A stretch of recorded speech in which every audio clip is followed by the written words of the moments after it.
Summers are always searingly hot in Afghanistan, but this one is also proving deadly. For 5 days now, British and American forces have been engaged in major parallel offensives to root out the Taliban. So far, their commanders claim significant progress, although no one is foolish enough to talk about victory. Far from it. The cost is too high. Combined, British and American forces report the loss of 16 soldiers in the last week alone. The latest, a member of the British Light Dragoons, was killed on Tuesday. He was part of Operation Panther's Claw, a major assault against the Taliban in the central Helmand River Valley. Our correspondent Ian Pannell and cameraman Fred Scott have been on the front line with British troops. This is a brutal struggle, where the line between life and death has become dangerously thin, chasing an enemy who's chosen to stand and fight.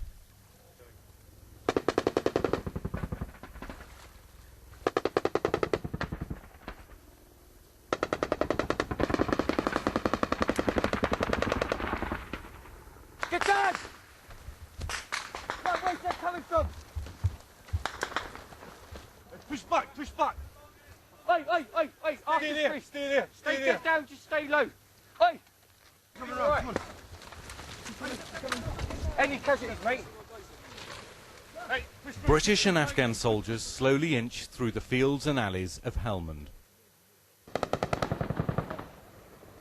Hundreds of troops with almost limitless firepower, throwing everything they have at the insurgents. And yet the Taliban attack again and again.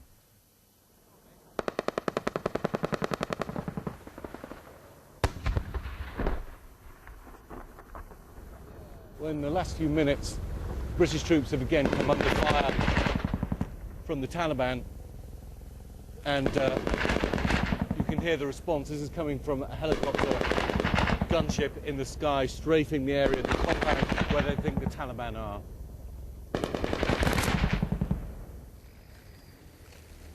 Their progress is slow because of the threat from hidden bombs, buried in roads, walls and ditches.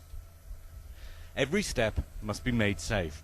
The British Army's advance dependent on metal detectors. Having slowed them down, the Taliban opened fire.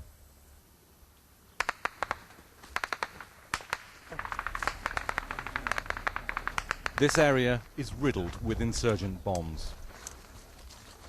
Okay, fire in the hole, fire in the hole, fire in the hole.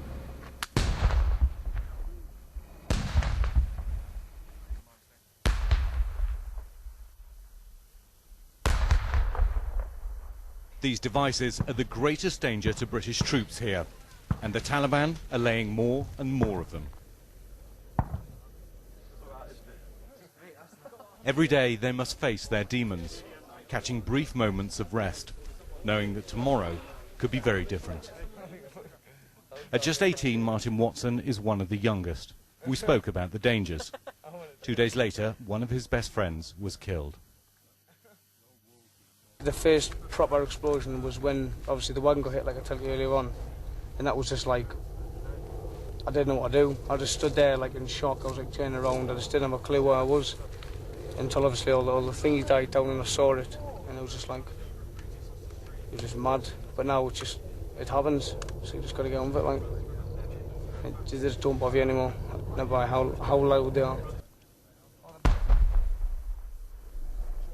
Yesterday, Martin also had to be evacuated from the battlefield.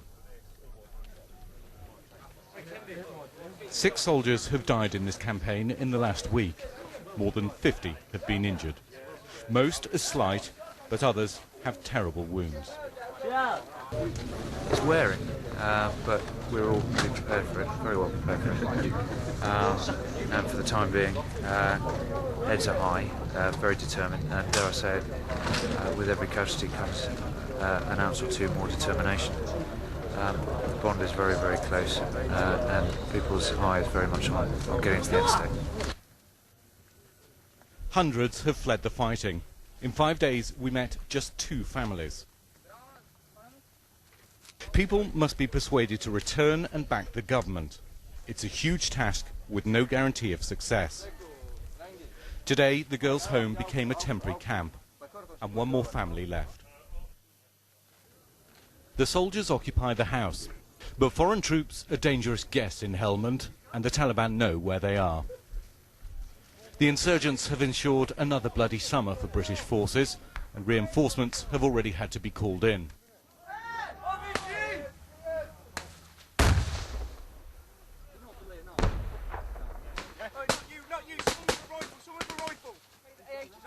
Anyone, just anyone with any weapon, man.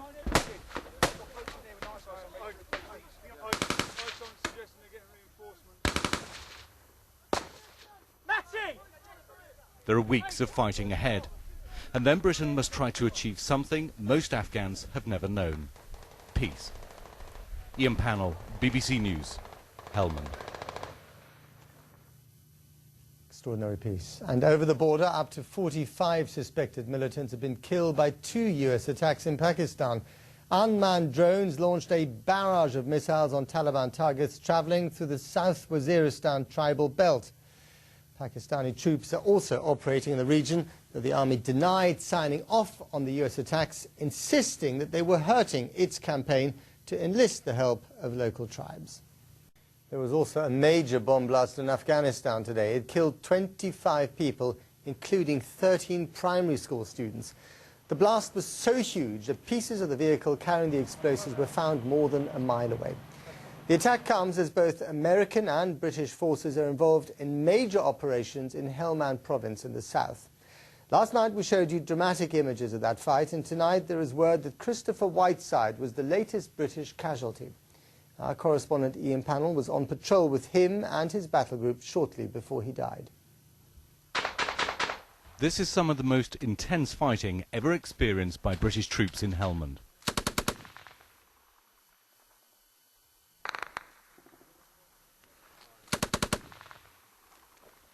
They've battled the Taliban for years, and still they keep coming. Many soldiers have been wounded, and a few have paid the ultimate price. Like Trooper Christopher Whiteside here on the right. We met him and his mates on the front line. He was killed 2 days ago.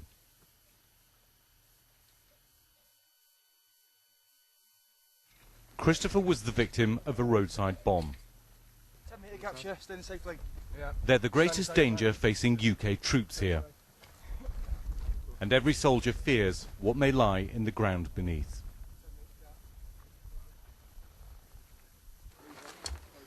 Now there are questions about whether they're being well protected. British troops could undoubtedly benefit from extra resources. This current campaign has stretched the military, and reserves have had to be called in. But the truth is that the UK on its own can never win the battle in Helmand. It'll take the injection of thousands of extra forces, and they've already arrived in the shape of US Marines. The question is whether the combined effort will make the difference. This has already been a gruelling few weeks in Operation Panther. Every step, every journey runs the risk of death from roadside bombs. A vehicle damaged in an explosion is removed from the front line. The British Army and its men are now being tested to the limits. Ian Pannell, BBC News, Helmand.